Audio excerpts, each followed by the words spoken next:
सहनावतु सहनौ भुनक्तु सह वीर्यं तेजस्विनावधीतमस्तु मा विद्विषावहै। ओम शांति शांति शांति। समस्त जन कल्याणे विरतं करुणामयं नमामि चिन्मयं देवं तत्पुरुं ब्रह्मविद्गुरुम्।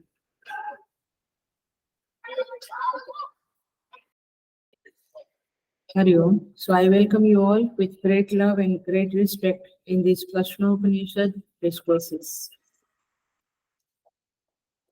हम चतुर्थ प्रश्न के ऊपर है, चौथे प्रश्न के ऊपर मंत्र नंबर 9, 10 and 11 बाकी है। हम शुरू करते हैं। प्रश्न 4 मंत्र नंबर 9। मंत्र 4 प्रश्न नंबर 9। सुषुप्ति में जीव की परमात्मा प्राप्ति। एष हि द्रष्टा स्पष्टा श्रोता घ्राता रसयिता मंता बोद्धा कर्ता विज्ञानात्मा पुरुषः स परे अक्षरे आत्मनि संप्रतिष्ठते। 10th परम एव अक्षरं प्रतिपद्यते सयो हवे तद् अच्छायम् अशरीरम् अलोहितं शुभ्रम् अक्षरं वेदयते यस्तु सौम्य स सर्वज्ञ सर्वो भवति तद् एष श्लोकः। विज्ञानात्मा सह देवैश्च सर्वैः प्राणभूतानि सम्प्रतिष्ठन्ति यत्र तदक्षरं वेदयते यस्तु सौम्य स सर्वज्ञ सर्वमेवाभिवेशेति। इति श्रीमद्परमहंस परिव्राजकाचार्य श्रीमद् गोविंद भगवत पूज्य पाद शिष्य श्रीमद् शंकर भगवतः कृतौ प्रश्नोपनिषद भाष्ये चतुर्थ प्रश्न समाप्त।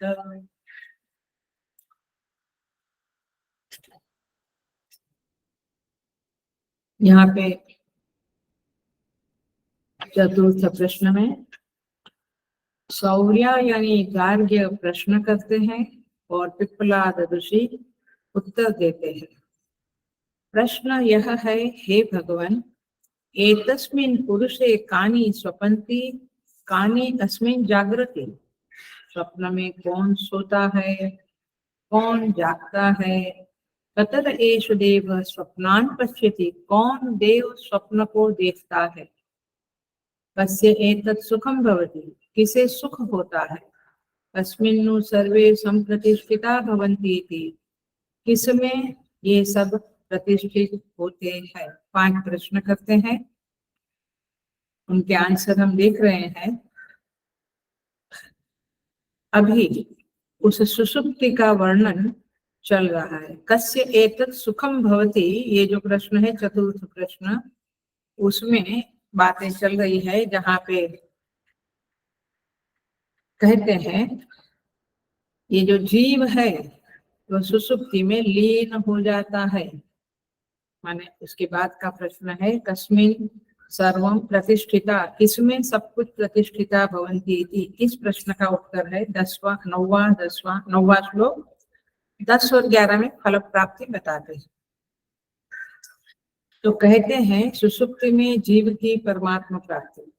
कहते हैं एष ही माने यही जो है, जो स्वप्न में जाता है बाद में सुषुप्ति में जाता है, वही दृष्टा स्पष्टा श्रोता घ्राता रसयिता मंता बुद्धा और कर्ता विज्ञान आत्मा पुरुष है। वो मैंने हम सब लोग, कोई ऐसा कल्पना नहीं करना कोई और है, हम सब। स परे अक्षरे आत्मनि संप्रतिष्ठते, वह परम अक्षर आत्मा में सम्यक प्रकार से स्थित हो जाता है। सुषुप्ति की ही बात चल रही है, देखते हैं।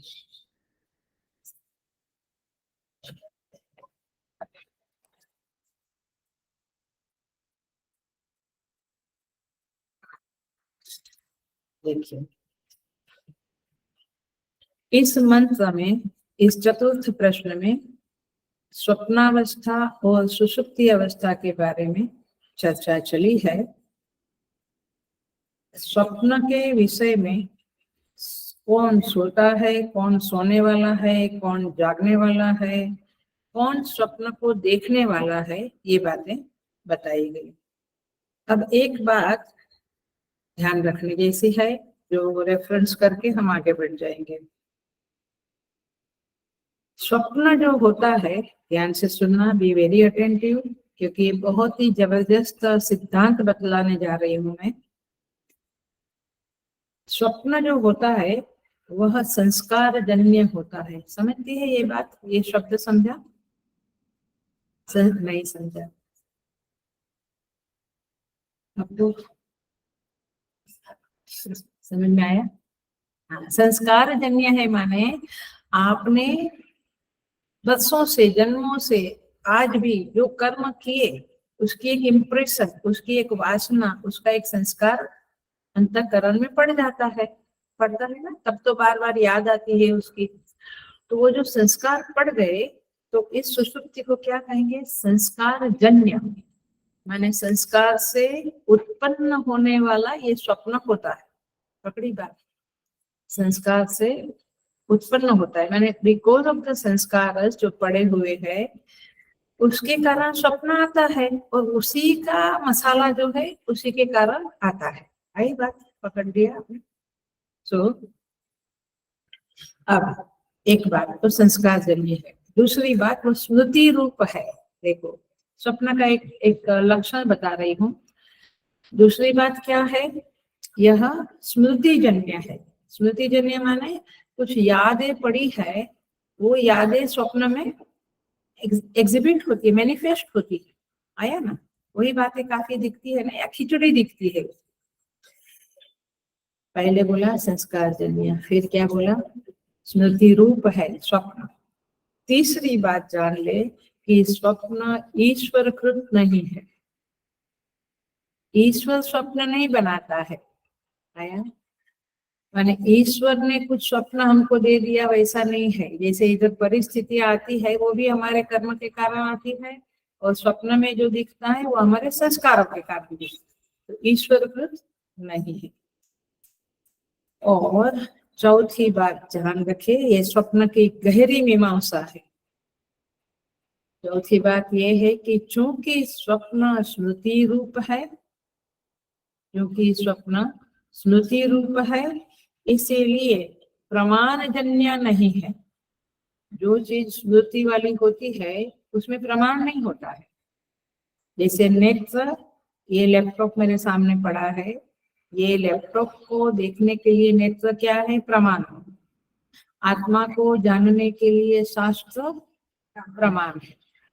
ऐसे ये स्वप्न जो है वो प्रमाण से उत्पन्न चीज नहीं है। जैसे ये लैपटॉप क्या है?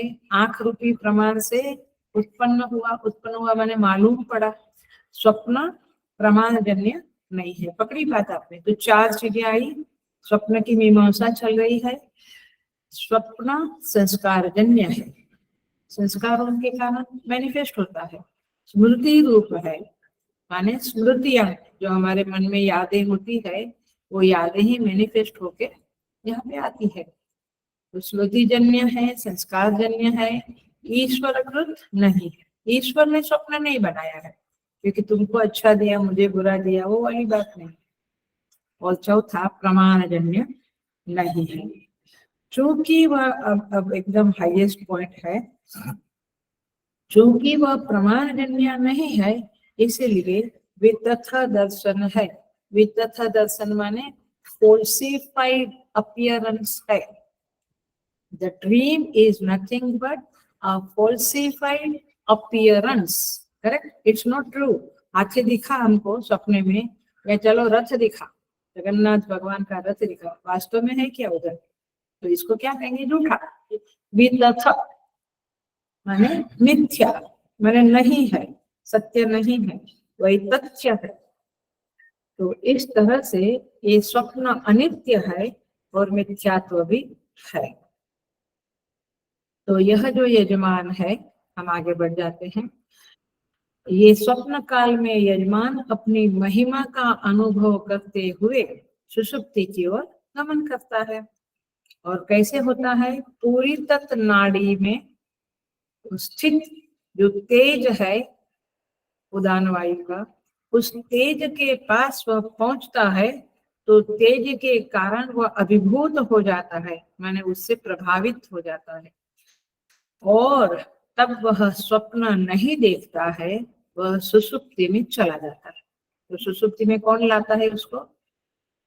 पूरी तत्व नाड़ी में जो तेज है उससे वो अभिभूत होता है। अभिभूत माने डिफीट, हार जाता है, डिफीट होता है, और तब जाके वह सुषुप्ति में प्रवेश करता है। This is how it happens. And तेज माने पित्त नहीं, तेज माने एक विशेष पदार्थ है। सो तेज से अभिभूत होता है और वह सुषुप्त हो जाता है। अब जब वह यजमान सुषुप्त होता है तब भी शरीर में संघात चेतना, ये शब्द याद आता है, 13 चैप्टर में है संघात चेतना शब्द, माने पूरे शरीर को जीवन देने वाली जो है संघात, पूरा संघात जो शरीर का है उसकी चेतना। तो ये संघात चेतना वहां पे रहती है और वही चेतना प्रसन्नता का अनुभव करती है। सुसुप्ति में प्रसन्नता रहती है। तो इस तरह से यह श्रुति ने यहाँ पे कहा शरीरे सुखम भवति, पूरे शरीर में सुख लगता है। सुसुप्ति में आदमी को सुख लगता है, लेकिन यह श्रुति ने ध्यान से सुनना और ध्यान से देखना। श्रुति ने यह नहीं कहा कि क्षेत्रज्ञ सुख भोगता है। क्या शब्द है मंत्र में? देखो आप, शरीरे सुखम भवति। आप मंत्र को देखना है तो देखिए पुनः। प्रश्न क्या है? कस्य एतत् सुखम भवति, राइट? ये प्रश्न है, लेकिन ऋषि क्या जवाब देते हैं? ऋषि कहते हैं शरीरे सुखम भवति। ये आगे के मंत्रों में, पीछे के मंत्रों में आया है।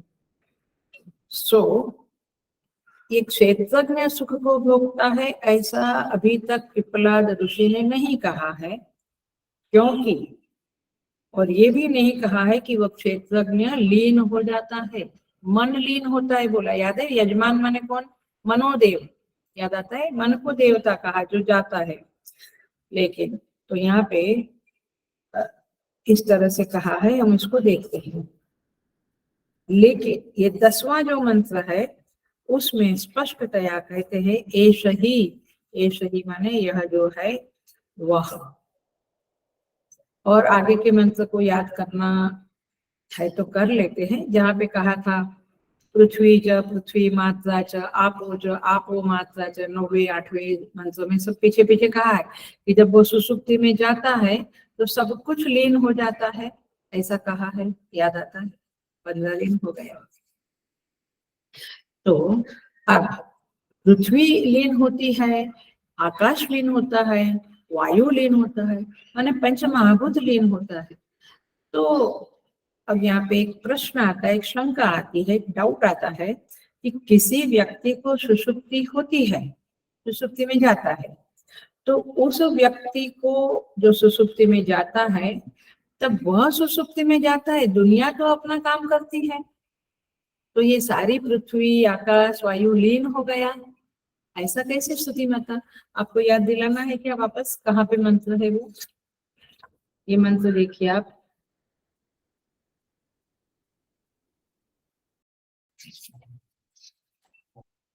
छठे मंत्र में कहते हैं तेज से अभिभूत होता है और तदेतत् अस्मिन् शरीरे एतत् सुखम भवति, ये छठे मंत्र में बोला, चतुर्थ मंत्र में छठा मंत्र। और फिर 7वें मंत्र में कहा कि जैसे पक्षी अपने बसेरे पर शाम होते होते चले जाते हैं, ऐसे यह कार्य कारण संघात आत्मा में जाकर सो जाता है। करेक्ट। फिर 8वें मंत्र में कहा पृथ्वी च पृथ्वी मात्रा च आपो च आपो मात्रा च तेजश्च तेजो मात्रा, माने ये सारा कुछ पंच महाभूत है, ये सब कुछ लीन हो जाता है। पकड़ में आ रही है बात? आपको अजीब लगता है?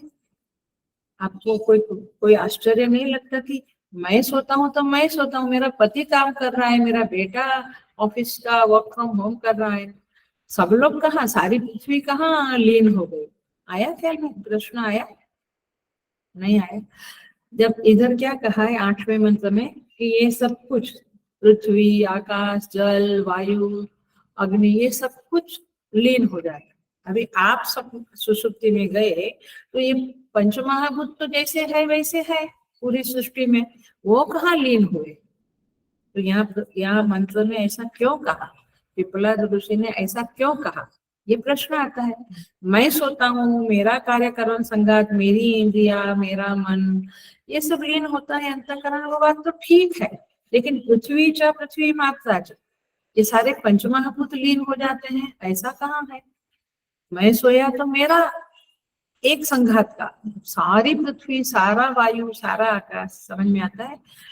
ऐसा क्यों कहा? और ऐसा देखा नहीं जाता है, ऐसा देखा नहीं जाता है। तो ये तो कुछ श्रुति माता जो कहती है वो पटता नहीं है, माने जमता नहीं है, हमें पचता नहीं, डाइजेस्ट नहीं हो रहा है। उसका आंसर अभी हम देने जा रहे हैं। ध्यान से सुनना, ये आपको भी अभी भी पचेगा कि नहीं लेकिन देखो, ट्राई करो, देखो। तो ये सब सारा सृष्टि लीन होती है, ऐसा हम कैसे कह सकते हैं? क्योंकि ये 8वें मंत्र में तो कहा स्थूल पंच महाभूत और सूक्ष्म पंच महाभूत भी कहा यहाँ पे। आपको मात्रा, मात्रा माने सूक्ष्म अपंचीकृत, और आप माने जल माने पंचीकृत। तो स्थूल और सूक्ष्म महाभूत लीन होते हैं। आप सब सुसुप्ति में जाने से सब कुछ आप में लीन होता है, ये तो बड़ा डिफिकल्ट है। ओके, प्रश्न अभी समझ में आया? अभी देखो, एक बात समझ लो कि ये जो आंसर है उसको दो तरह से लेंगे हम। ये 10वां मंत्र चल रहा है और भूमिका बन रही है कि नहीं बन रही? भूमिका फाउंडेशन बन रहा है, क्वेश्चन बन रहा है। ये ऐसा क्यों कहा? तो इसको दो तरह से देखा जाएगा। एक तो ये है कि जो ज्ञानी है उसके लिए ये बात सही होगी, और जो अज्ञानी है उसको दूसरी तरह से समझाएंगे हम। ये बातें मांडुक्य उपनिषद में आती है, वेरी इंटरेस्टिंग है, और आप लोग काफी साधनाएं किए हुए ना तो समझ में आ जाएगा, ध्यान से सुनो। तो मांडुक्य में एक जीववाद है। क्या है? एक जीववाद। अभी हमें क्या लगता है? बहुत सारे जीव है सृष्टि में, पशु पक्षी, हम लोग भी, इधर भी जो हम बैठे वो अलग अलग जीव है।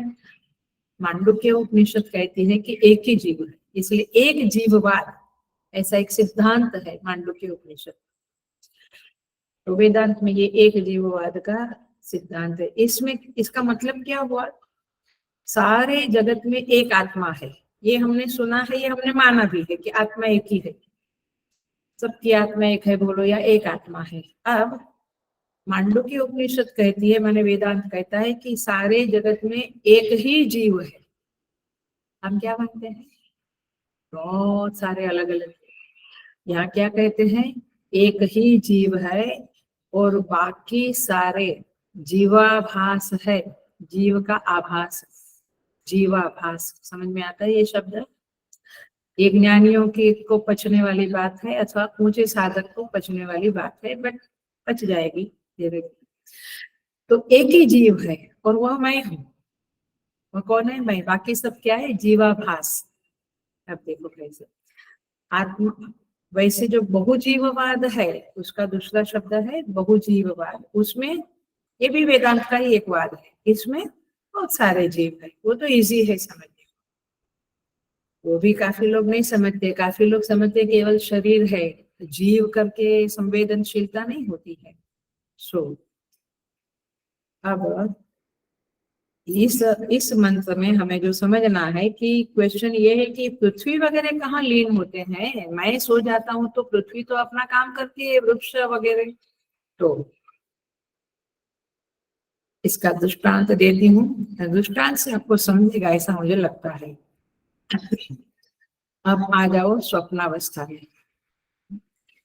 स्वप्नावस्था में कितने जीव है? आपका स्वप्न चलता है कि कितने जीव है? एक ही जीव है, मैं ही हूँ, लेकिन बहुत सारे जीव दिखते हैं। उसको क्या बोलेंगे आप? जीवाभास। आभास है ना, सच में ये घुस नहीं गई है, XYZ घुस नहीं गया है, तो वो जीव तो है नहीं, क्योंकि वहां पे शरीर नहीं है उनका, न उनकी भावनाएं है, माने वहां कुछ नहीं है, अंतःकरण नहीं है उनके, जो दिखते हैं उनके अंतःकरण वहां नहीं है, केवल जीवाभास है। यहाँ तक मान गए आप? यहाँ तक पट गया? मैं एक जीव हूँ, बाकी सारे जो स्वप्न में दिखते हैं वो जीवाभास है। आप देखना, तो स्वप्न में जीव आप है और बाकी सारे जीवाभास है। सत्ता किसकी है? एग्जिस्टेंस किसका है? मेरा, और किसी का नहीं, मेरे स्वप्न में। बाकी लोगों का तो आभास है ना? आभास माने प्रतीति। अब देखो, अब हम स्वप्न में 7-8 लोग बैठे हैं, चिन्मयान्वेषण का स्टडी ग्रुप चल रहा है, आर्ग्यूमेंट चल रही है ना? भले कैसे भी हो बट चल रही है।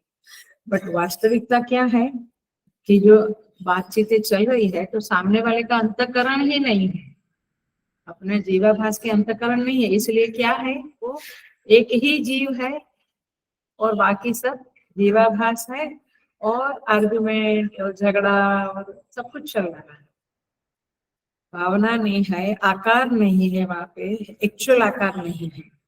तो स्वप्न में आप देखना, अब आपको लगा मैं थक गया आर्ग्यूमेंट करके, क्लास करके, अब मुझे सो जाना है, तो स्वप्न में आप सो जाते हैं। और जब आप सो जाते हैं तो आपको क्या लगता है? चलो मैं तो सो जाता हूँ, अभी उनको करने दो, डिस्कशन करने दो। तो आपकी क्या कंसेप्ट बनती है कि मैं सोने जा रहा हूँ और वो लोग डिस्कशन करते कर रहे हैं और करेंगे थोड़ी देर तक। यानी मैं, वो धारणा ये बनती है मैं सोने जा रहा हूँ और वो लोग अपना डिस्कशन करेंगे। आपने, चलो ये एक ब्रह्मचारी लोगों का या साधकों का एग्जाम्पल हुआ।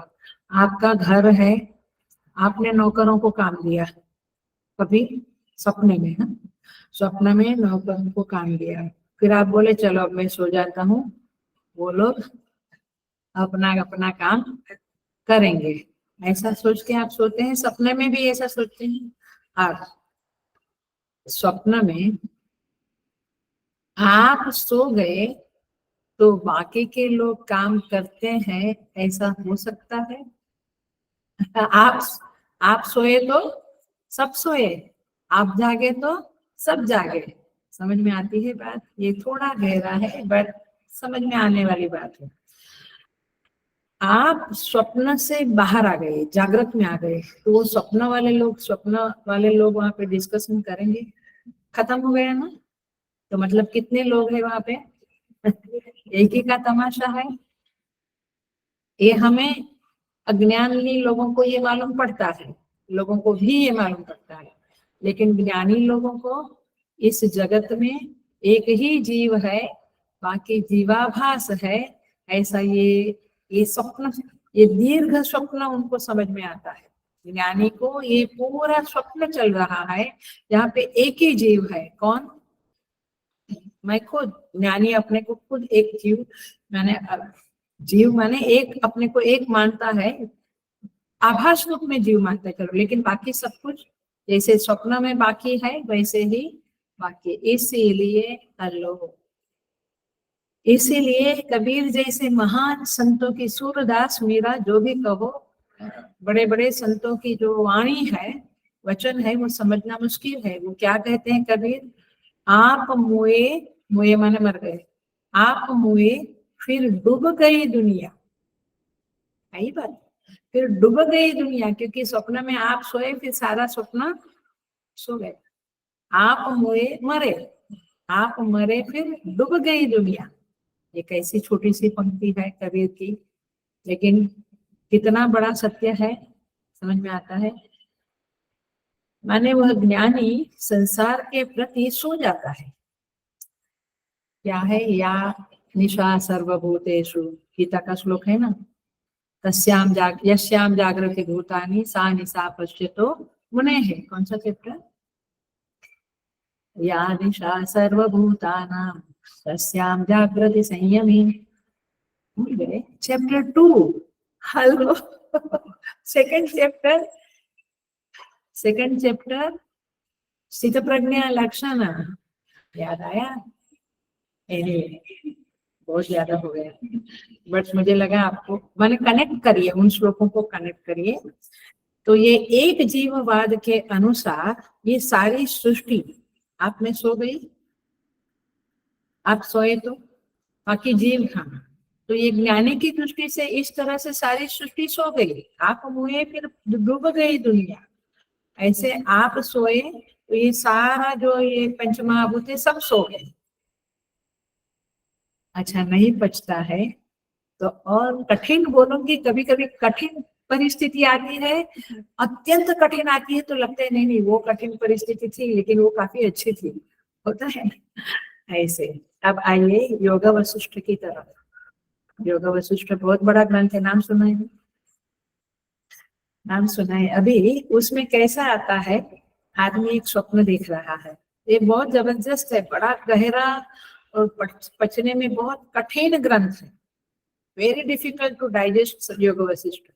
मैं कभी सोचती थी इधर हम लोग शाम को खाली पढ़े, मैंने खाली जैसे भागवत किया था हमने, ऐसे थोड़ा सा करना चाहिए, बहुत बहुत जबरदस्त ग्रंथ है। तो उसमें कैसा आता है, कोई स्वप्न देख रहा है, और देखना, स्वप्न देख रहा है, फिर उसको नींद आई, फिर वो सो गया, फिर जब सो गया तो फिर उसको स्वप्न आया, फिर उसमें कुछ लोगों को देखा, फिर कनेक्शन कनेक्शन, ऐसे 7-7 बार वो स्वप्न से सुसुप्ति में जाता है, ऐसा वर्णन है। तो इस तरह से वहां पे देश और काल के कंसेप्ट को धूल में मिला देते हैं, क्योंकि ये काल और देश की कंसेप्ट तो हम लोगों को है क्योंकि हमें अज्ञान है। वास्तव में देश और काल नाम की चीज कोई होती ही नहीं है। आप मेडिटेशन में जाओ, आपको लगता है अभी 5 ही मिनट हुए, 1 घंटा हो गया, आपको लगता है 5 ही मिनट हुए, क्यों? काल की कंसेप्ट ध्वस्त हो गई, फिर आपको लगता है मैं यहाँ बैठा है, मुझे लगा मैं हिमालय में बैठा, यू नो, आपका जो स्थान होगा ज्ञान करने के समय, स्वदेश और काल की कंसेप्ट धूल में मिल जाती है। बहुत सारी कथाएं भी है, जनक राजा और अष्टावक्र की कथा पता है ना आपको? जनक राजा का सपना आया, मैं भिखारी बन गया, एंड देन वो भीख मांगने लगा, पता है ना? ये सारी स्टोरीज, बहुत सारी योग वशिष्ठ की स्टोरीज हमें पता है। इवन नारद जी को भगवान ने, सुदामा जी को भगवान ने माया बताई, सुदामा जी बोला ये क्या हो गया, मैं उधर गया तो एकदम राजमहल हो गया, मैं तो झोपड़ी में रहता था। भगवान उसको माया बताते। ऐसी बहुत सारी स्टोरीज भागवत में, योग वशिष्ठ में आती है। सो ये योग वशिष्ठ उससे भी कठिन है, लेकिन एक बार पढ़ने जैसा है। ना समझे तो ना समझे, संस्कार तो पढ़ेंगे। तो सुषुप्ति में सारा प्रपंच, सारा का सारा प्रपंच मेरी सुषुप्ति में लीन होता है, ऐसा यहाँ पे कहा है, 8वें मंत्र में कहा है। आपको यदि नहीं पचता है तो अब हम आ जाते हैं सिंप्लीफाई वर्जन ऑफ 8th मंत्र का, जो 10th मंत्र के साथ लागू पड़ता है। तो गौर अर्थ में यह है कि पंच महाभूत और पंच तन्मात्रा बोला है 8वें मंत्र में, तो आप अपने शरीर का ही पंच महाभूत ले लो। शरीर क्या है? पंचीकृत पंच महाभूत। इंद्रियां क्या है? तन्मात्राएं, माने अपंचीकृत पंच महाभूत से अंतःकरण वगैरह बना है, इंद्रियां बनी है। तो आप ऐसा लेंगे तो आपको इजी जाएगा कि हाँ हाँ ये पृथ्वी माने मेरा पंचीकृत पंचमहाभूत, और पंचीकृत पंचमहाभूत जो मेरे शरीर में है वो सब लीन होता है, तो दैट्स फाइन, तो मेरा अनुभव है, तो फिर आपको कठिन नहीं जाएगा। बट आप सारा पृथ्वी सारा प्रपंच को लेंगे तो कठिन जाएगा। लेकिन यदि आप स्वप्न को ठीक से समझेंगे तो आपको ये सही लगेगा। स्वप्न में क्या हुआ देखा ना, मैं सोया तो बाकी के लोग काम नहीं करते हैं, तो सारी पृथ्वी सो गई, ऐसा एक अनुभव ये ज्ञानी महात्माओं को होता है। सो अभी आते हैं सुषुप्ति में। ये जो देह लीन हो गया, शरीर लीन नहीं होता है, प्राण लीन नहीं होता है, इंद्रियां लीन होती है, अंतःकरण लीन होता है। लेकिन लीन हो गया ऐसा उपचार से बोलना पड़ता है, मंत्र में एकदम शॉर्ट में बोलना पड़ता है। लेकिन क्या होता है, ध्यान रखना इस बात को, सुषुप्ति में बहुजीववाद की दृष्टि से देह लीन नहीं होता है, देह भान लीन हो जाता है। The awareness of the body is merged into the सुषुप्ति। पकड़ में आई बात? प्राण लीन नहीं होता, नहीं तो गया काम से हम लोग। प्राण भान लीन हो जाता है, मैंने द अवेयरनेस ऑफ द प्राण, जैसे अभी मालूम पड़ता है सांस चलती है, सुषुप्ति में वो भी मालूम नहीं पड़ता, तो प्राण भान लीन हो जाता है, देह भान लीन होता है। ये सुषुप्ति की स्पेशलिटी है, ऐसे समझना है। तो इसका मतलब है शरीर को तो सुषुप्ति में स्वीकार किया है, क्योंकि क्या लिखते हैं, अस्मिन् शरीरे सुखम भवति, तो सुषुप्ति में शरीर को तो स्वीकार किया है, शरीर का कुछ नहीं होता, जहाँ पड़ा है जैसे पड़ा है वैसा पड़ा है। लेकिन शरीर भान लीन हो जाता है, नष्ट होता है ऐसा भी नहीं कहेंगे, लीन मर्ज हो जाता है, देन अगेन मैनिफेस्ट होता है, फिर अनमैनिफेस्ट होता है। आया? दिस इज द कहानी ऑफ योर सुषुप्ति, ये हमारी सुषुप्ति की कहानी है। अब यहाँ पे प्रश्न आता है अगेन कि सारे ये लिखा है श्रोतम च श्रोतव्यम च घ्राणम च घ्रातव्यम च, 8वां मंत्र में।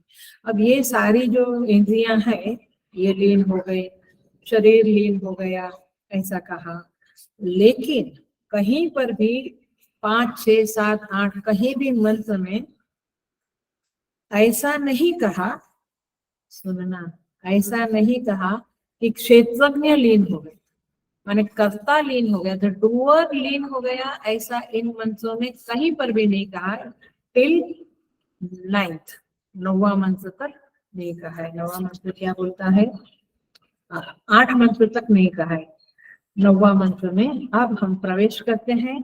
9वां मंत्र में कहते हैं कि यह एष ही, एष माने यह क्षेत्रज्ञ, यह कर्ता, द डूअर, परे अक्षरे आत्मनि संप्रतिष्ठते। धीरे धीरे मन उपनिषद आगे बढ़ता है, आपने देखा होगा, धीरे धीरे कैसे स्वप्न से सुषुप्ति में गया, इसका सुंदर वर्णन ये 3-4 मंत्रों में किया है। तो अब सोपाधिक मन जो है माने क्षेत्रज्ञ जो है, क्षेत्रज्ञ माने उपहित चेतन, आप जो शब्द बोलना है बोलो, ये उपहित चेतन अब कहते हैं परे अक्षरे आत्मनि संप्रतिष्ठते, वो आत्मा में लीन हो जाता है।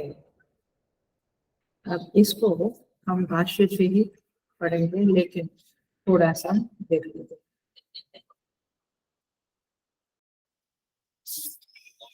इस मंत्र के 9th मंत्र के और 8 मंत्र के बीच में संबंध भाष्य है, समझता है ना, संबंध भाष्य किसको कहते हैं?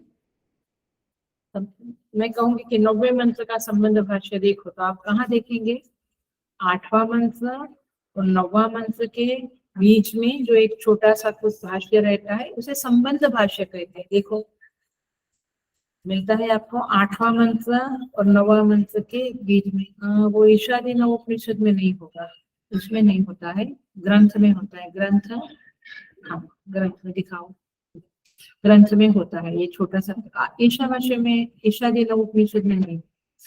अब इसमें कहते हैं इससे परे जो आत्म स्वरूप, मिला हिंदी में, इससे परे जो आत्म स्वरूप जल में, मैं धीरे से पढ़ती हूँ, प्रतिबिंबवत सूर्य के समान इस शरीर में कर्ता भोक्ता रूप से अनुप्रविष्ट है। माने जैसे सूर्य का प्रतिबिंब नदी रूपी जल में या तालाब जो भी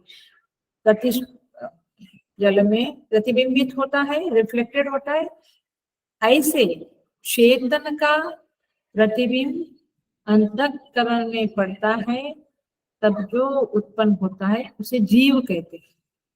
तो यहाँ पे कहते हैं ये प्रतिबिंबित सूर्य के समान शरीर में कर्ता भोक्ता रूप से जो अनुप्रविष्ट है, तो प्रवेश किया हुआ है, अब वह भी सुषुप्ति में सो जाता है, ऐसा इस मंत्र में कहते हैं। मैंने अब आया कि क्षेत्रज्ञ भी सोता है, जीव भी।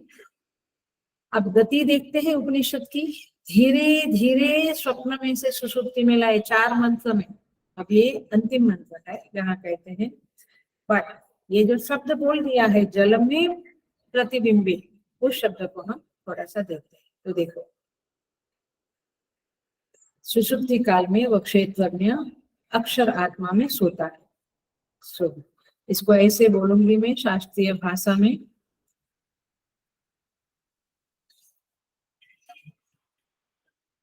उपाधि में,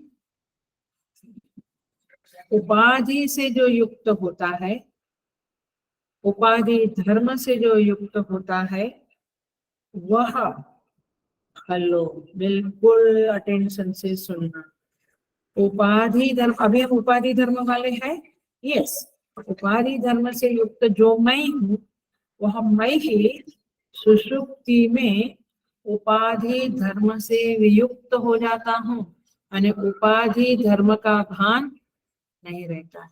इसी को कहेंगे सुषुप्ति में एंट्री, प्रवेश। आया? अब और समझेंगे, यह जो प्रतिबिंब स्थानीय विज्ञानात्मा है, यहाँ शब्द दिया है विज्ञानात्मा, यह अथवा क्षेत्रज्ञ समझ लो, आपको नहीं समझता है तो जीव ही समझ लो। वह कर्ता भोक्ता है, वह अब सुषुप्ति में जाकर सोता है, ये बात सिंपली कहिए, but I will deal with प्रतिबिंबित एंटिटी। देखिए, जैसे जल की उपाधि में सूर्य का प्रतिबिंब दिखता है, तो क्या बोलते हैं हम, सूर्य जल में प्रविष्ट हुआ, एक उपचार से ऐसा बोलते हैं, ये सूर्य भगवान जल में प्रविष्ट हुए। और जब नदी का जल या तालाब का जल सूख जाता है तो हम क्या कहेंगे, ये प्रतिबिंब पुनः सूर्य में चला गया, सूर्य में प्रविष्ट हो गया, ऐसा बोलना पड़ता है ना। तो वैसे तो सूर्य जलगत नहीं हुआ, सूर्य जल में प्रविष्ट नहीं हुआ है, परंतु जल की उपाधि के साथ सूर्य की किरणें मिली, तो किरणों के द्वारा क्या हो गया, जो किरणें है उसने सूर्य को अन्य देश में और अन्यथा दिखा दिया है। ये प्योर वेदांत चल रहा है, ना समझे तो ना समझे। किरणों ने क्या किया, किरण जब जल के साथ मिली, सूर्य की किरण रेज, RAYS रेज जब नदी के पानी के साथ मिले तो क्या हो गया, उसने सूर्य को अन्यथा माने अलग से, मैंने जैसा मैं बाहर से दिखता हूँ तो कल मैं कुछ मुखौटा पहन लिया तो मैं अलग दिखा ना, तो उसको कहेंगे अन्यथा। तो जल को अन्यथा दिखाया और अन्य देश में दिखा दिया। जल है कहाँ, सूर्य है कहाँ, आकाश में, और दिखा दिया कहाँ, नदी में। समझ में आया? ये काम कौन किया, किरणों ने किया, जल की उपाधि के साथ मिलकर ऐसे। और फिर वो पानी हिलने लगा तो सूर्य के टुकड़े टुकड़े दिखने लगे, हिलने लगा, ऐसा सब कुछ दिखने लगा। पकड़ लेना, ये एग्जाम्पल मनन के लिए बहुत इम्पोर्टेंट है। तो ऐसा बिखेर दिया, अन्य देश में दिखाया, ये जल की उपाधि ने सूर्य के किरणों के साथ मिलके। उसी तरह से यह इंद्रियां अंतःकरण रूपी उपाधियां है। किरणों की उपाधि ने, जल की उपाधि ने सूर्य को अलग दिखा दिया ना, ऐसे इंद्रियां और ये अंतःकरण वगैरह उपाधि है शरीर। ये उपाधि ने क्या किया, शरीर भी एक उपाधि है, उसने उस आत्मा को अन्यथा और अन्य देश में दिखा दिया। अन्यथा माने आत्मा तो अकर्ता और भोक्ता है, निर्विकार है, निर्गुण है, व्यापक है, लेकिन कैसे दिखाया, इस शरीर में सीमित कर्ता भोक्ता अन्यथा दिखाया और अन्य देश में दिखाया। केवल इस शरीर में आत्मा है, बाकी बाहर मुझे आत्मा समझ में आता है। तो सेम ये उपाधियों का धर्म है कि अलग दिखा देते। ऐसे स्फटिक का भी एग्जाम्पल है, लाल पुष्प स्फटिक में बहुत बात देती हूँ। सो इसको कहते हैं प्रतिबिंब स्थानीय। ये इतना सा संबंध भाष्य का टुकड़ा है, लेकिन कितना गहरा है। संबंध भाष्य क्या होता है ये भी जान लो, पुनः पुनः बोलती हूँ मैं। 8वां मंत्र और 9वां मंत्र, मैंने 2 मंत्र, पिछला मंत्र और अभी आने वाला मंत्र, इन दोनों को कनेक्ट करने वाला जो टुकड़ा है वो संबंध भाष्य बोलते हैं। तो पढ़ना है, जिसको सच में स्टडी करना है वो ऐसे स्टडी करेगा। 8वें मंत्र में ऐसा कहा है और 9वें मंत्र में ऐसा कहते, दोनों की कड़ी क्या है, रिलेशनशिप क्या है, इसको कहेंगे संबंध भाष्य। पकड़ में आई बात। तो अब क्षेत्रज्ञ सो जाता है बोला, तो उपाधियां तो लीन होती है, हमें समझता है, क्षेत्रज्ञ भी सो जाता है। तो क्षेत्रज्ञ कौन है इस शरीर में, तो प्रतिबिंब स्थानीय, जैसे सूर्य है जल में, ऐसे आत्मा ही प्रतिबिंब स्थानीय की तरह इस शरीर में अन्यथा अन्य देश में दिखाई देता है। तो व्यापक, लेकिन मुझे दिखता है इस शरीर में ही, मेरी आत्मा माने मेरा शरीर के अंदर जो है वही। तो इस तरह से, तो फिर जब नदी का पानी सूख जाता है तो जलगत प्रतिबिंब स्थानीय सूर्य है, वो सूर्य में फिर मर्ज हो जाता है, चला जाता है। ऐसे समझ में आया। ये उपाधि माने ये देह मन बुद्धि मत सोचो, ये तो है ही। यहाँ पे उपाधि, यहाँ समझना पड़ेगा, धीरे ध्यान से सुनना। यहाँ कारण शरीर में अविद्या रूपी उपाधि पड़ी है, इग्नोरेंस पड़ा है ना। कोजल बॉडी में 3 bodies, gross body, subtler body, causal body में अज्ञान पड़ा है, इग्नोरेंस पड़ा है। वो इग्नोरेंस जब सूख जाता है माने नष्ट हो जाता है, तब यह जीवात्मा समझ लेता है कि मैं ही आत्मा हूँ यार।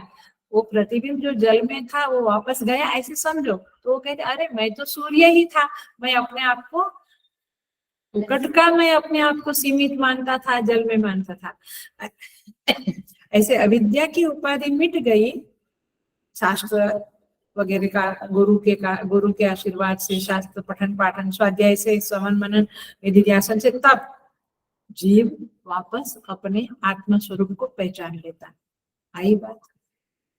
सो एक छोटा सा भाष्यकार का 2 लाइन का टुकड़ा है, बट गहरी बात बता दी। एग्जाम्पल एक ही शब्द है, जल में प्रतिबिंबित सूर्य के समान, एक ही लाइन छोटी सी, इतनी बड़ी बात बता दी।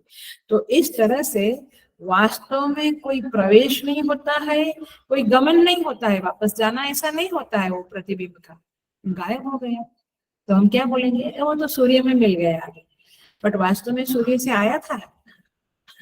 तो ये क्या है, मिथ्या एंटिटी थी। ऐसे जीव भी माने हम सब फॉल्सिफाइड एंटिटी है। ये भगवान, और हम अपने को कितना I am this, I am गोरा, मुझे काला कैसे कहा, मैं बुद्धिमान हूँ, मुझे मूर्ख कैसे कहा। ये भगवान।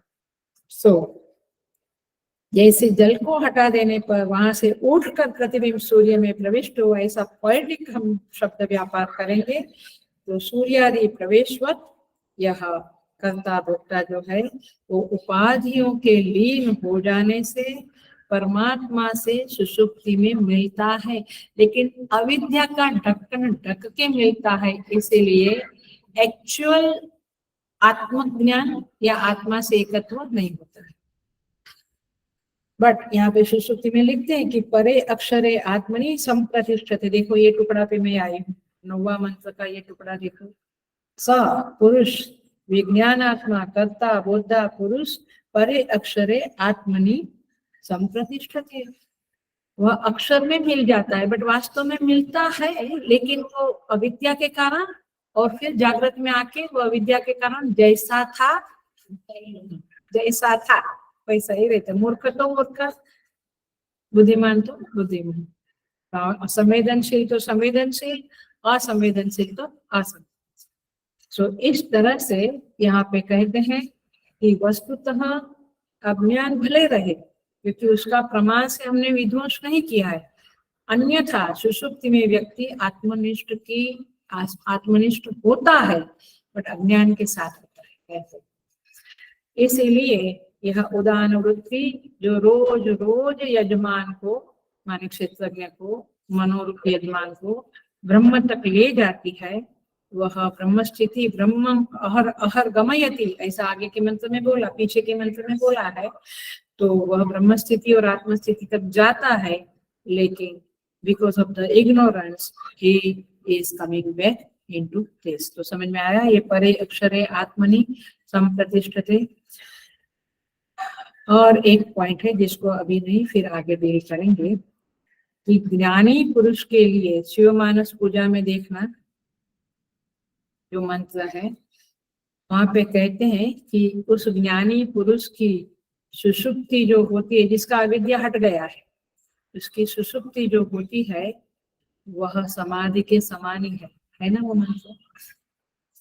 उसको हम अभी क्यों कैसे पूरा एक क्लास लेगा, लेकिन हम आज पूरा ही करने वाले हैं, फिर आगे कहीं देख लेते हैं उसको। तो अब 10वें मंत्र में आते हैं, 10 और 11 मंत्र करेंगे आज। 10th मंत्र में कहते हैं परम एव अक्षरम प्रतिपद्यते सयो हवै तद अछायम अशरीरम अलोहितम शुभ्रम अक्षरम वेदयते यस्तु सौम्य। हे सौम्य, तद छायम, छाया माने छाया कैसी होती है? काली काली होती है, तमस। छाया माने तमस। तद अछायम, ये अक्षर तत्व कैसा है? अब फल बताते हैं। अब अक्षर ब्रह्म के साथ उस विज्ञान आत्मा का एकत्व जानने वाले को जो फल मिलता है वो बताते हैं। माने यदि ज्ञानी पुरुष है तो वो तो एकत्व हो गया उसका, तो उसका फल बताते हैं। मैंने एक्चुअल एकत्व हो गया। हम लोगों का कैसा होता है? ढक्कन वाला, उसका एक्चुअल हो गया तो क्या फल मिलता है एक्चुअल हो गया, तो ये बताते हैं 10वें में। तो कहते हैं कि छायाहीन, अछायम माने, मिला आपको अछायम शब्द कि नहीं मिला? मंत्र में मिला अछायम? नहीं मिला। परम एव अक्षरम प्रतिपद्यते स यो वै तद अछायम, मिला? अछायम माने छायाहीन, मीनिंग देखते हैं। अशरीरम माने अशरीरी, अलोहितम अलोहितम, शुभ्रम अक्षरम। ये छायाहीन, अशरीरी, अलोहित, शुभ्र अक्षर को, ये सारा क्या है? अक्षर शब्द का आत्मा का ही विशेषण है, काइंड ऑफ। जो पुरुष जानता है, परम एव अक्षरम प्रतिपद्यते माने जो पुरुष, वेदयते माने जानता है, वह अक्षर को प्राप्त हो जाता है। मतलब कि उसने अक्षर पुरुष को, आत्मा को पा लिया। किसने? जिसने उसको ऐसे जाना। कैसे जाना?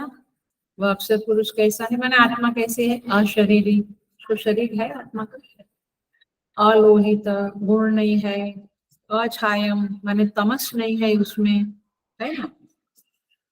सर्वज्ञ सर्वभूति, वह सर्वज्ञ हो जाता है और सर्वरूप हो जाता है। माने वह अपने को दूसरों से अलग नहीं मानता। सर्वरूप मेरा ही रूप है, ऐसा वो समझता है ना? ईशावास्य में क्या समझता है? सब कुछ ईश्वर का रूप है। और इधर क्या बोलते हैं? वो सब में अपने को ही देखता है, मैं ही सब कुछ, सारे रूप मेरे रूप है, ऐसा वो समझता है। वो जो जल में प्रतिबिंबित सूर्य का प्रतिबिंब था, वो जब उधर गया वापस, ये उपचार से बोल रही हूँ, तो तब उसको क्या ख्याल में आया? अरे बहुत सारे प्रतिबिंब दिखते थे, बट वो मेरा ही रूप था, ऐसा समझ में आया उसको? आया? ऐसे ही क्योंकि ये पहुंच गया सूर्य के पास, मैंने अपने आत्मा के पास, तो उसको क्या लगता है? संसार में सारे रूप, चाहे वृक्ष हो, पहाड़ हो, जीव, पशु, पक्षी, जो सारे रूप मेरे रूप है।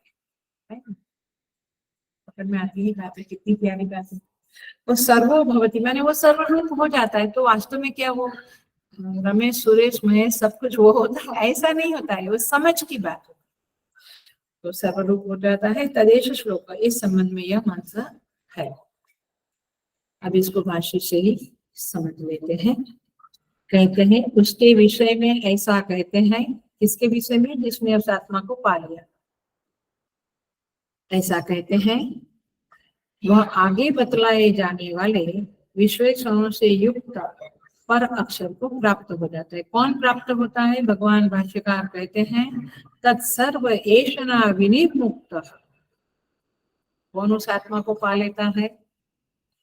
सर्व एषणा, एषणा माने इच्छा, एषणा माने इच्छाएं, पुत्रेषणा, धनेषणा और लोकेशना, तीन एषणा है। माने ये इच्छा रहती है ना, एक तो मेरी परंपरा चले, और दूसरा वित्तेषणा माने पैसा, और तीसरा लोकेशना माने लोग मेरा यश होवे, लोग मेरा, ये सब कुछ चाहिए।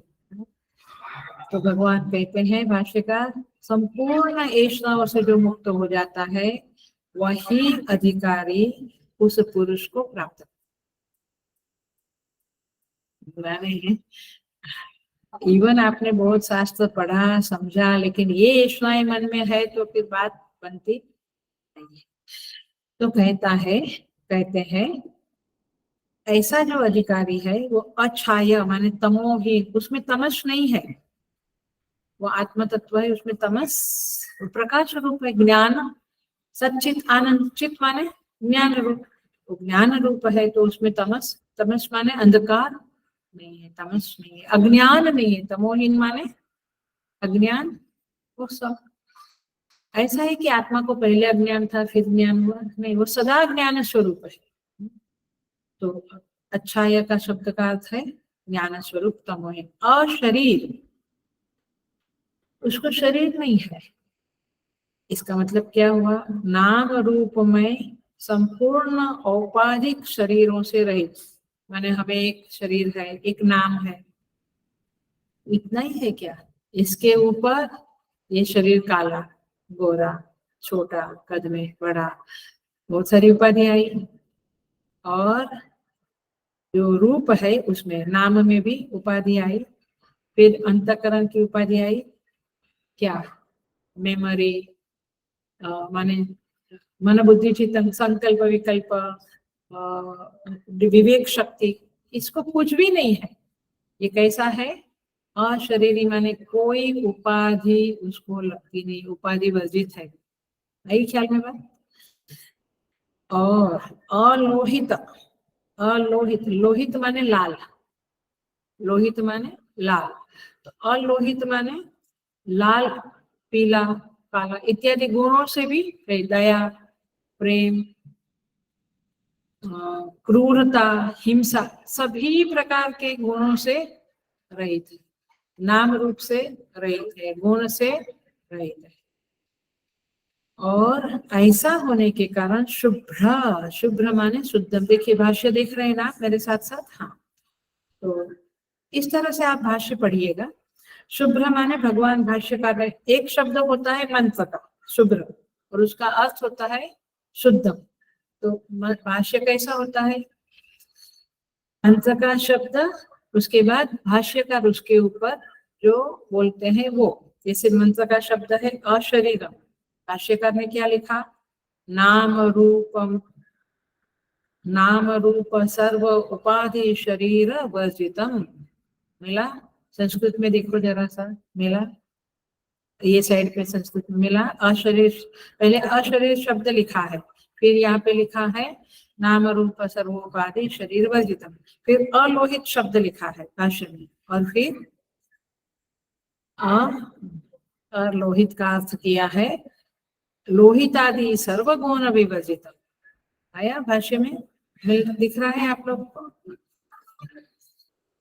अभी ऑफलाइन होता तो मैं बोल रही थी बोलो उसके आगे क्या, क्योंकि शायद आप ऐसे ही मुंडी हिला रहे हैं ऐसे तो नहीं हिलाएंगे, लेकिन दिख रहा है। हाँ। तो शुभ्र संपूर्ण विशेषणों से रहित होने के कारण आप देखना, अब ये पूरा टुकड़ा 4-5 लाइन का भगवान भाष्यकार का, यहाँ पे तो एक ही शब्द है शुद्ध अशुभ्र, बट शुभ्र के ऊपर भाष्यकार ने 4-5 लाइन लिखी है। क्या है शुभ्र का अर्थ? शुद्ध, और फिर अक्षर देखा, फिर पुरुष संज्ञा का सत्य, आत्मा को क्या बोलते हैं? आत्मा का दूसरा नाम क्या है? सत्य। अप्राण, मुंडक के ये सारे शब्द है, मुंडक में, मुंडकोपनिषद में ये मंत्र ही आया है, उसका ट्रांसलेशन है सत्य अप्राण। फिर मन का अविषय है, करेक्ट, मन का अमनोगोचरम, मिला शब्द, माने मन का विषय, मन के द्वारा उस आत्मा को आप समझ नहीं सके। शिवम शांतम और सबाह्य अभ्यंतरम, सबाह्य अभ्यंतर माने बाहर और अंदर से वह अज, सबाह्य अभ्यंतर माने वह बाहर भी है अंदर भी है। स माने वह आत्मा, बाह्य अभ्यंतर, बाह्य अभ्यंतर, बाहर भी अंदर भी। अज, अज माने, अज माने अजन्मा, जन्म नहीं जिसका, आत्मा का जन्म है ही नहीं, सदा से है वो आत्म तत्व। परब्रह्म, वेद है, पर ब्रह्म को जो जानता है, यस्तु सर्व त्यागी, ओ कौन जानता है? सब त्याग किया हुआ। यहाँ हिंदू संस्कृति त्याग की संस्कृति है, बोलती हूँ मैं 2 मिनट।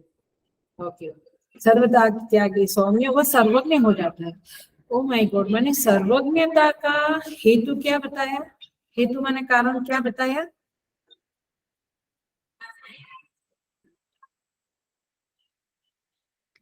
जरा सी भाषा बदल दी मैंने, शास्त्रीय भाषा, रास्ते भी नहीं है, जरा सी एक, क्या कहेंगे, सुशोभित भाषा बोली तो आपका गाड़ी अटक गई। वह सर्वज्ञ का हेतु क्या बताया? सर्व सर्वत्यागी, वह सर्व त्यागी है, इसीलिए सर्वज्ञ है। कौन सा त्याग किया उसने? उत्तेजना, वित्तेषणा, लोकेशना, उसमें सब कुछ आ गया, पेंसिल भी आ गई और बंगलो भी आ गया। ये शास्त्र तो गुरुजनों से ही समझना पड़ता है, ऐसे आप भाष्य पढ़ेंगे तो नहीं समझ। तो ख्याल में आया? सतु सर्वत्यागी, सौम्य, स सर्वज्ञ, देखो अंडरलाइन करने जैसा टुकड़ा है ना। यह तू सर्वत्यागी हे सौम्य स सर्वज्ञ, जो सर्व त्याग करता है वो सर्वज्ञ होता है। यहाँ तो और मान चाहिए, और यश चाहिए, और धन चाहिए, और एक घर का 2 घर चाहिए, 2 घर का 4 घर चाहिए, 4 लोग पहचानते तो 8 लोग पहचाने, और यहाँ पे कहते सर्वत्याग। सो यहाँ पे कहते उससे कुछ भी अज्ञात नहीं रह सकता, माने वो उसको ज्ञान हो, सर्व ज्ञान हो जाता है, सब कुछ उससे जाना जाता है। अब बहुत सुंदर लिखते हैं भगवान भाष्यकार, भाष्य ही बहुत सुंदर है, बट टाइम के अभाव में मैं केवल हिंदी पढ़ूंगी। वो अविद्यावश पहले असर्वज्ञ था। क्या था? सर्वज्ञ नहीं था, असर्वज्ञ था। मिला? तो क्यों असर्वज्ञ था? क्या हेतु है उसका? भाष्य पढ़ना आना चाहिए। क्या हेतु था उसका? वह अविद्यावश पहले असर्वज्ञ था। अब इतना टुकड़ा मैं बोलती हूँ तो समझ में आना ही चाहिए।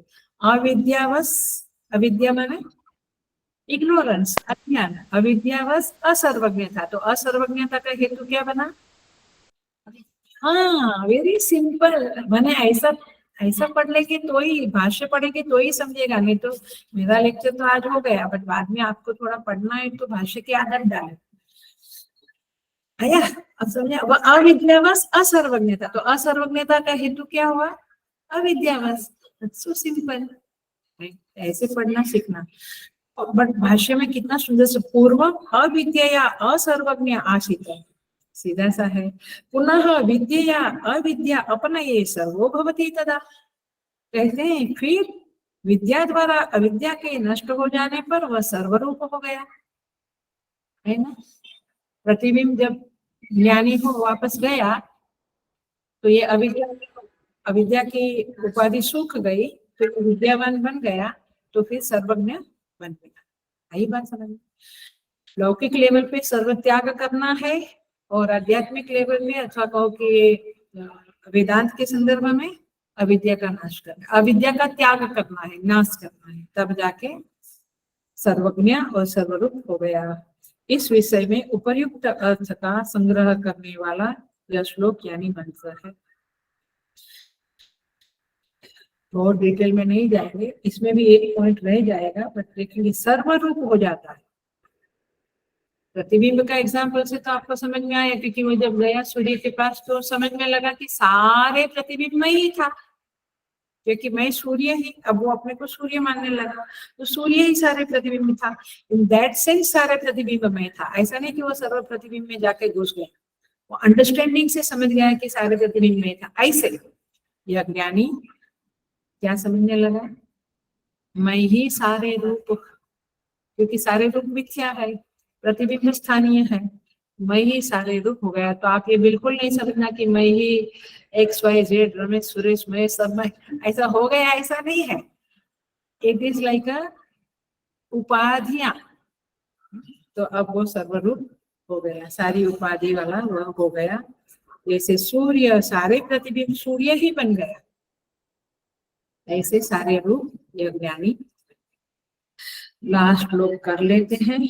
यहाँ पे कहते हैं अक्षर ब्रह्म के ज्ञान का फल, अब फल बताते हैं।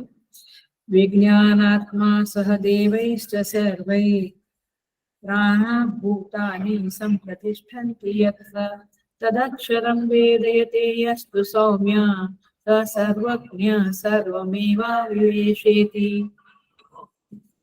जैसे कहते हैं हे सौम्य, जिस अक्षर में समस्त देवों के साथ, देखो पहली लाइन, विज्ञानात्मा माने जीव, देवैश्च सर्वै प्राणा भूतानि माने वह जीव सारे देवों के साथ, सारे प्राणों के साथ और सारे भूतों के साथ संप्रतिष्ठिता भवन्ति। कहाँ कहाँ पे वो संप्रतिष्ठित हो गया, आत्मा में, आत्मा में मिल गया ना, वो समझ में आती है बात, आत्मा में मिल गया। तब अक्षरम वेदयते, उस अक्षर में उस अक्षर को जान लिया। यस्तु सौम्य स सर्वज्ञ सर्वम एव आविवेशेति, वह सर्वज्ञ सभी में प्रवेश कर जाता है। अब ऐसा नहीं कि ज्ञानी सब में प्रवेश करता है। जैसे प्रतिबिंब सूर्य बन गया, तो सूर्य क्या हुआ, सारे प्रतिबिंबों में प्रविष्ट हो गया, ऐसा बोलेंगे ना, उपचार से ऐसा बोलना पड़ेगा। प्रतिबिंब क्या है, सूर्य ही सारे प्रतिबिंब में प्रविष्ट है, तब तो सूर्य का प्रतिबिंब ऐसा कहते हैं उसको। ऐसे यह ज्ञानी पुरुष सब में प्रविष्ट हो गया, ऐसा उपचार से बोलना पड़ता है। आई बात थोड़ी थोड़ी देखो, थोड़ा देखते हैं। विज्ञान आत्मा सह माने यह जो जीव है, बात क्या चल रही है, सारी उपाधियां सुसुप्ति की ही बात है, सारी उपाधियां सुसुप्ति में लीन हो गई, इंद्रियां लीन हो गई, अंतःकरण लीन हो गया, देह भान नहीं रहा, प्राण भान नहीं रहा, ये बात चल रही है ना। उसमें आगे के मंत्रों में माने पीछे के मंत्रों में क्या कहा, अंतःकरण प्राण, फिर सारी इंद्रियों का नाम लिया है ना 8वें मंत्र में, चक्षु इंद्रिय श्रोत्र इंद्रिय सब कुछ लीन हो गया सुसुप्ति में। फिर अभी 90वें मंत्र में क्या आया, क्षेत्रज्ञ भी लीन हो गया। अभी 10वें मंत्र में क्या हुआ, फल आया, माने ढक्कन खोल के लीन हुआ तो फल क्या मिलेगा, अविद्या नष्ट हुई तो फल क्या मिलेगा, सर्वज्ञ हो गए। हम कहते हैं ना महात्मा त्रिकाल ज्ञानी है, माने सर्वज्ञ हो गए और सर्वरूप हो गए।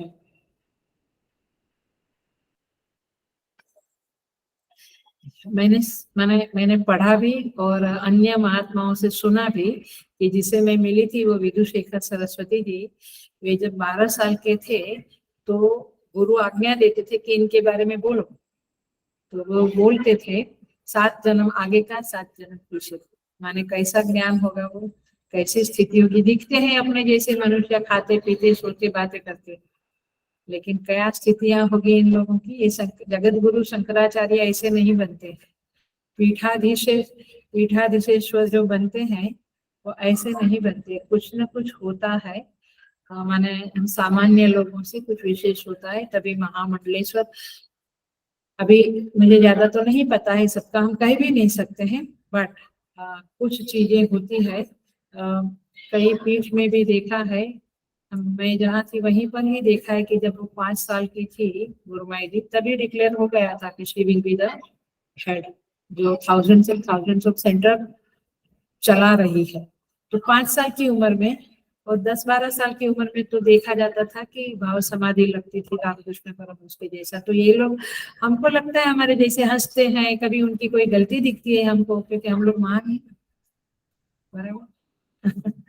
बट ऐसे नहीं होता है, माने हम कई लोग, बट पॉइंट इज दिस कि कई बार हम खाली शरीर को, ये स्त्री जेंडर है, उनको क्या, मैं जेंट्स हूँ, माने आपको पता नहीं होता है कौन कहाँ खड़ा है। वो आपको उनका अपना जैसा शरीर दिखता है, सब कुछ खाते पीते देखता है, कभी उनकी कोई वासना दिखती है कि उनको रसगुल्ला पसंद है, उनको कॉफी पसंद है, जैसे गुरुदेव के बारे में, उससे ही आप उनका पूरा अस्तित्व को नकार देते हैं। ऐसे नहीं होता, शास्त्र पढ़ने से सब समझ में आता है।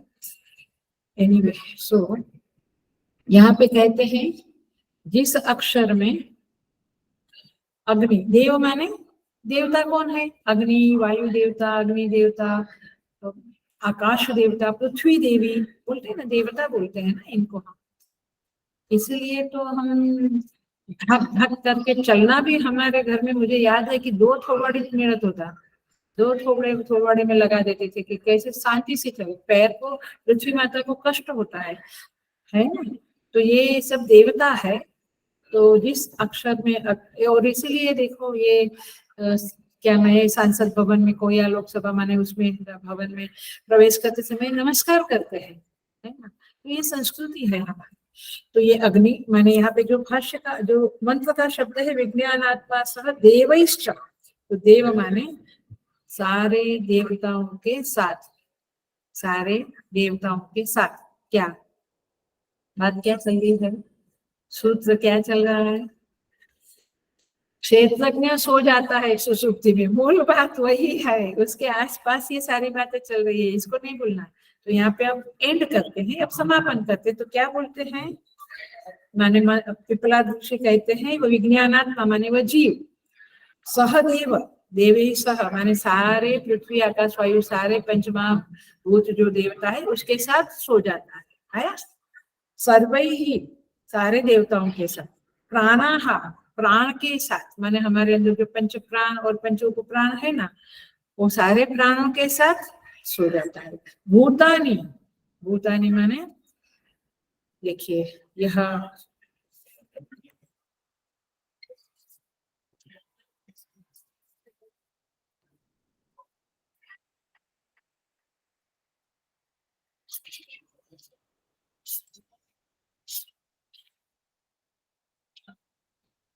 देखिए, यहाँ पे कहते हैं अग्नि आदि देवता, माने आपको ज्यादा नहीं सोचना है तो कम से कम 14 देवता तो है आपके अंदर, 5 कर्मेंद्रिय के देवता, 5 ज्ञानेन्द्रिय के देवता और 4 अंतःकरण के देवता, तो 14 देवता तो है, उसके साथ सोता है। आप इसको, मैं बहुत डिटेल में अभी नहीं लेती हूँ, पूरा करने का मूड है, लेकिन आप समझ रही, वो देवता भी सो जाते हैं, जो आपके चक्षु के देवता सूर्य वगैरह, वरुण देवता, रश्मेंद्रिय के साथ सब देवता भी सो जाते हैं। देवता जागृत हुए तो आपको फ्रिज खोल के खाना पड़ेगा, वरुण देवता है वो भी सो जाते हैं, उनको भी भान नहीं रहता है, माने सो जाते हैं। विज्ञानात्मा माने जीव अभिमानी, चक्षु आदि, अभी यहाँ पे ये प्राण माने, आगे देखा था पीछे, मैंने पीछे के मंत्रों में देखा था कि वो प्राण देवता ऊपर उठे तो सारे देवता ऊपर उठे। तो ये चक्षु आदि करण समुदाय जो है और विषय है उसे यहाँ पे प्राण कहा है।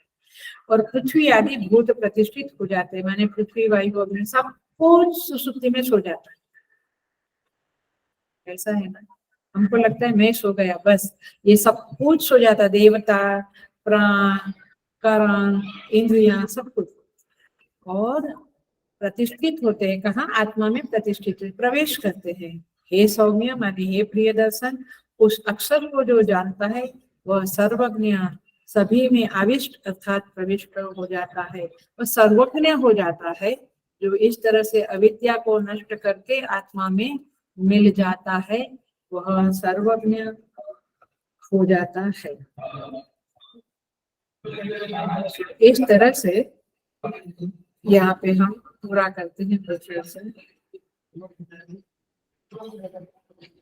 इति श्रीमद् परमहंस परिव्राजकाचार्य श्रीमद् गोविंद भगवत पूज्य पाद शिष्य श्रीमद् शंकर भगवत कृतौ प्रश्नोपनिषद वाक्ये चतुर्थ प्रश्न। ओम पूर्णमदः पूर्णमिदं पूर्णात् पूर्णमुदच्यते पूर्णस्य पूर्णमादाय पूर्णमेवावशिष्यते। ओम शांति शांति शांति। हरि ओम। श्री गुरुभ्यो नमः। हरि ओम।